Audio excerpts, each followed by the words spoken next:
নমস্কার বন্ধুরা, লোভনীয় রান্নাবান্না চ্যানেলে আপনাদের সকলকে স্বাগত জানাচ্ছি। আমি প্রীতি। আজকে আমি চলে এসেছি নিরামিষ একটি রেসিপি নিয়ে। আজকে আমি তৈরি করে দেখাবো নিরামিষ দই কচুর তরকারি। এই দই কচুর তরকারি খেতে খুবই সুস্বাদু হয়। তো দেখে নিন এই রেসিপিটা কিভাবে আমি তৈরি করছি। আজকে আমি তৈরি করে দেখাচ্ছি নিরামিষ দই কচুর তরকারি। দই কচু তরকারি তৈরি করার জন্য 250 গ্রাম গাঠি কচুকে আমি এরকম গোল গোল মোটা মোটা পিস করে কেটে নিয়েছি।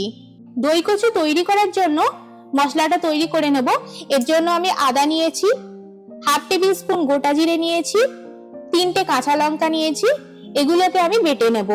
আপনারা গোটা জিরের বদলে 1/2 টেবিল স্পুন গুঁড়ো জিরেও ব্যবহার করতে পারেন। 250 গ্রাম গাঠি কচুর জন্য আমি এখানে 100 গ্রাম টক দই নিয়েছি। এই টক দইটাকে ভালো করে ফেটিয়ে নেব। এটা রান্নায় আমি দেব।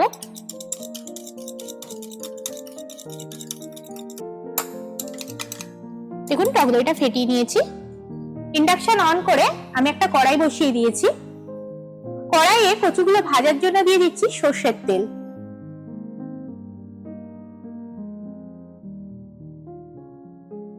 তেলটা গরম হয়ে গেছে। এবার যে আমি কচুগুলো কেটে রেখেছিলাম গোল গোল করে, আমি তেলে দিয়ে দিচ্ছি ভাজার জন্য।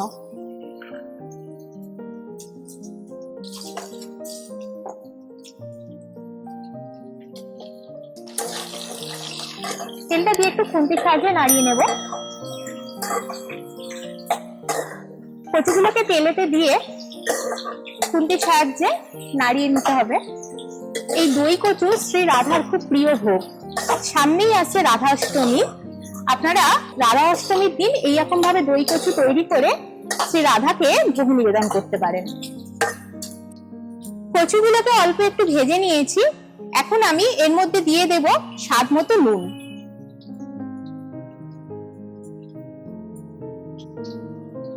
দিয়ে দেব 1/2 টেবিল স্পুনেরও কম হলুদ গুঁড়ো।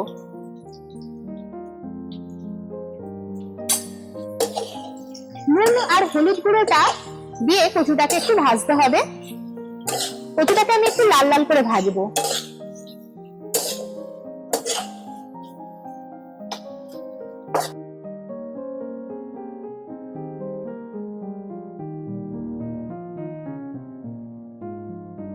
দেখুন কচুটাকে আমি একটু লাল লাল করে ভেজে নিয়েছি। এবারে আমি এই কচুটাকে একটা পাত্রে তুলে রাখবো।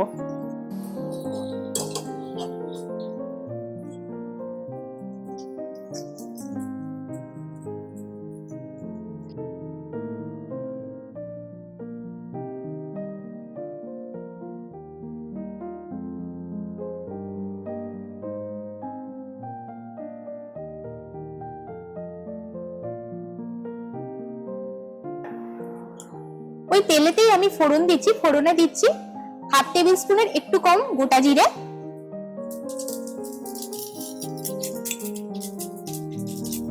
দিয়ে দিচ্ছি একটা শুকনো লঙ্কা, দিলাম একটা তেজপাতা। এগুলো দিয়ে ফোড়নটাকে একটু নাড়াচাড়া করে নেব। ফোড়নের একটা মিষ্টি গন্ধ বেরিয়ে এলে এতে আমি যে মশলাটা বেটে রেখেছিলাম সেই মশলাটা দিয়ে দেব। মশলাটা দিয়ে দিচ্ছি। আমি যে আদা জিরে কাঁচা লঙ্কা বেটে রেখেছিলাম সেই মশলাটা আমি দিয়ে দিচ্ছি এতে।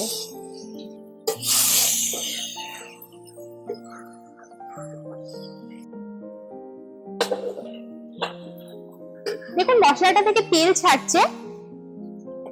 আচ্ছা, আমি এর মধ্যে দিয়ে দিচ্ছি অল্প পরিমাণ হলুদ গুঁড়ো দিচ্ছি,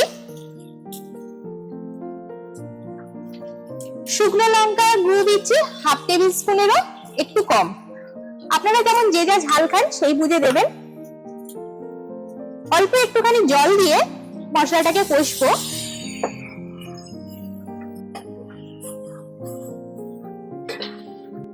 স্বাদ মতো নুন দিয়ে দেব। যেহেতু আমি এতে টক দই দেবো তাই চিনি দিয়ে দিচ্ছি 1.5 টেবিল স্পুন। 1.5 টেবিল স্পুন আমি চিনি দিয়ে দিচ্ছি। এখন আমি এর মধ্যে মিশিয়ে দেব 100 গ্রাম টক দই। 100 গ্রাম আমি টক দইটা দিয়ে দিলাম, যেটা আমি ফেটিয়ে রেখেছিলাম। টক দইটা দিয়ে মশলাটাকে খুব ভালো করে কষবো। আপনারা গ্যাসে রান্নাটা করলে গ্যাসের আঁচটা কিন্তু কমিয়ে দেবেন, না তো কিন্তু টক দইটা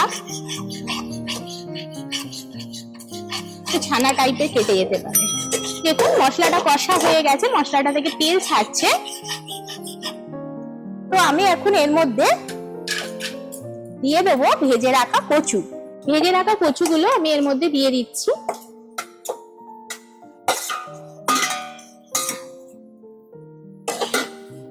কচুটা দিয়ে মশলাটাকে কষতে হবে।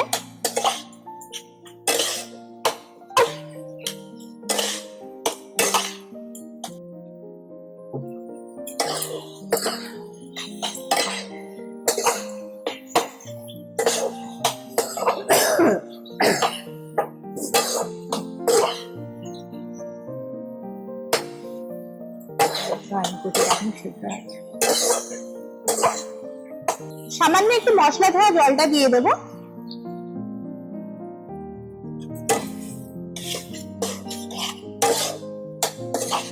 মশলা ধোয়া জলটা দিয়ে কচুটাকে এইভাবে কষতে হবে।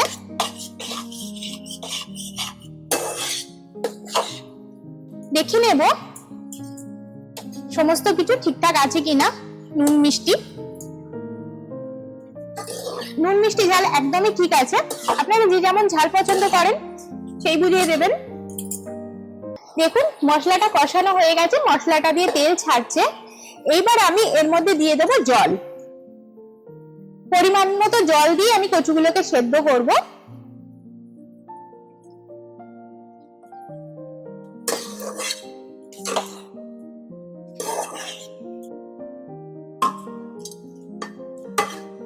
একটা ঢাকনা চাপা দিয়ে দেবো।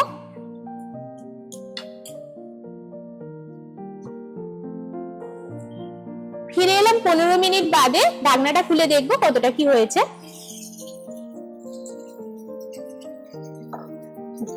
দেখুন গ্রেভিটা শুকিয়ে শুকিয়ে এসেছে। আমি এরকমই গ্রেভি রাখবো, তরকারিটা একটু মাখো মাখো হবে। আর এটা কতটা কি গলেছে আমি কেটে দেখিয়ে দিচ্ছি। কচুগুলো গলে গেছে। আমি আর একটা কচু কেটে দেখাচ্ছি। দেখুন কত সুন্দর গলে গেছে কচুটা। কচুটা গলে গেছে।